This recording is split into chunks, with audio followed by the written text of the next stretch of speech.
নমস্কার বন্ধুরা, রূপাস কিচেনে সবাইকে স্বাগতম।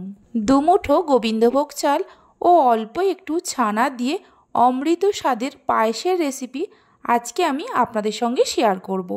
আশা করি রেসিপিটি আপনাদের খুবই ভালো লাগবে। তাহলে চলুন দেখে নেওয়া যাক। শুরু থেকে শেষ পর্যন্ত দেখার জন্য অনুরোধ রইল। প্রথমে একটা প্লেটের মধ্যে নিয়ে নেব এক বাটি ছানা। ওজন হিসাবে 125 গ্রাম ছানা আছে। মিনিট 3-4 সময় ধরে ছানাটাকে মেখে নেব। ছানাটাকে একটু মসৃণ করে মেখে নিতে হবে। মিনিট 3-4 সময় ধরে ছানাটাকে মেখে নেওয়া হয়ে গেছে। দেখুন ছানাটা একটা ডোতে পরিণত হয়েছে। এবার এই মেখে নেওয়া ছানা থেকে ছোট ছোট করে লেচি কেটে নেব। ছানা থেকে লেচি কেটে নেওয়ার পর একটা করে লেচি হাতের মধ্যে নিয়ে এইভাবে গোল বলের মতো করে তৈরি করে নেব। দেখুন ঠিক এরকমভাবে সব কটাকে তৈরি করব। ছানার বলগুলো তৈরি করার সময় খেয়াল রাখতে হবে ছানার বলের গায়ে কোনো রকম ক্র্যাক না থাকে। সব কটা ছানার বল তৈরি করে নেওয়া হয়ে গেছে। গ্যাসের ওপর একটা কড়া বসিয়ে তার মধ্যে দিয়ে দেব এক বাটি চিনি। ওজন হিসাবে 150 গ্রাম চিনি আছে। যে বাটি মেপে চিনি নিয়েছি ওই বাটিরই 3 বাটি জল দিয়ে দেব। ফ্লেভারের জন্য 3টে এলাচকে ফাটিয়ে নিয়ে দিয়ে দেব। গ্যাসের ফ্লেমটা হাইতে রেখে চিনিগুলো মেল্ট হওয়ার জন্য অপেক্ষা করব। চিনিগুলো মেল্ট হয়ে গেছে। এবার এই ফুটন্ত শিরার মধ্যে ছানার বলগুলো দিয়ে দেব। ছানার বলগুলো দেওয়ার সময় গ্যাসের ফ্লেমটা হাইতে রাখতে হবে। ছানার বলগুলো চিনির শিরার মধ্যে দেওয়ার পর গ্যাসের ফ্লেমটা মিডিয়ামে করে ঢাকা দিয়ে 15 মিনিট জাল দিয়ে নেব। মিষ্টিগুলো হতে থাক। ততক্ষণে এদিকে একটা বাটিতে 2 মুঠো গোবিন্দভোগ চাল নিয়েছি। 2-3 বার জল দিয়ে চালটাকে ধুয়ে নেব। চালটাকে ভালো করে ধুয়ে নেওয়ার পর জল ঝরিয়ে নিয়ে চালটা এইভাবে রেখে দেব। 15 মিনিট পর ঢাকা খুলে দেখাচ্ছি। দেখুন রসগোল্লাগুলো একদম তৈরি হয়ে গেছে। এই সময় গ্যাসের ফ্লেমটা বন্ধ করে দেব।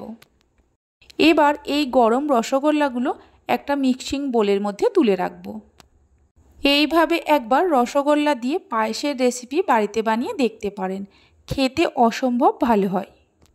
রসগোল্লাগুলো মিক্সিং বোলের মধ্যে তুলে এইভাবে রেখে দেব। এদিকে একটা কড়াতে 1 লিটার দুধ নিয়েছি। গ্যাসের ফ্লেমটা হাইতে করে দুধটাকে জাল দিয়ে নেব। দুধ ফুটে উঠেছে। এই সময় গ্যাসের ফ্লেমটা লোতে করে দিতে হবে। এবার এই ফুটন্ত দুধ থেকে 2 হাতা দুধ তুলে রেখে দেব। 2 হাতা দুধ তুলে নেওয়ার পর যে চালটা ধুয়ে রেখেছিলাম দুধের মধ্যে দিয়ে দেব। চালটা দুধের মধ্যে দেওয়ার পর দুধের সঙ্গে চালটাকে মিশিয়ে নিয়ে গ্যাসের ফ্লেমটা মিডিয়ামে করে কিছুক্ষণ জাল দিয়ে চালটাকে সেদ্ধ করে নেব। চালটা সেদ্ধ হতে থাক। যে বাটিতে দুধটা তুলে রেখেছিলাম তার মধ্যে দিয়ে দেব 10 টাকা প্যাকেটের 2 প্যাকেট গুঁড়ো দুধ। গুঁড়ো দুধটা লিকুইড দুধের সঙ্গে মিশিয়ে নেব, কোনো রকম দলা না থাকে। দুধটাকে ভালো করে মিশিয়ে নেওয়া হয়ে গেছে। এদিকে দেখুন কিছুক্ষণ জাল দিয়ে নেওয়ার পর দুধটা আগের থেকেই অনেকটা ঘন হয়ে গেছে আর চালও হাফ সেদ্ধ হয়ে গেছে। এবার এর মধ্যে দিয়ে দেব লিকুইড দুধের মধ্যে যে গুঁড়ো দুধটা মিশিয়ে রেখেছিলাম পুরোটাই দিয়ে দেব। দুধটা দেওয়ার পর মিডিয়াম ফ্লেমে আরও কিছুক্ষণ জাল দিয়ে নেব। আরও মিনিট 5-6 জাল দিয়ে নেওয়ার পর দেখুন চালটা পুরোপুরি সেদ্ধ হয়ে গেছে। এই সময় গ্যাসের ফ্লেমটা লোতে করে দেব। এর মধ্যে দিয়ে দেব রসগোল্লাগুলো। এইভাবে রসগোল্লা দিয়ে পায়েস বানালে ছোট থেকে বড় সকলে খুবই পছন্দ করবে। রসগোল্লাগুলো পায়েসের মধ্যে দেওয়ার পর এই রসগোল্লার রস থেকে 3 হাতা রস নিয়ে পায়েসের মধ্যে দিয়ে দেব।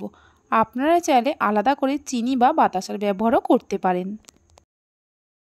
রসগোল্লাগুলো আর রসটা দেওয়ার পর পায়েসের সঙ্গে মিশিয়ে নিয়ে গ্যাসের ফ্লেমটা মিডিয়ামে করে আরও মিনিট 5-6 জাল দিয়ে পায়েসটাকে ঘন করে নেব।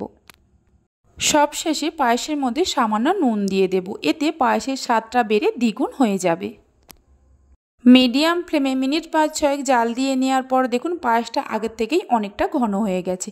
এর থেকে আর বেশি ঘন করব না, কারণ ঠান্ডা হয়ে যাওয়ার পর আরও একটু ঘন হয়ে যাবে। এই সময় গ্যাসের ফ্লেমটা বন্ধ করে দেব।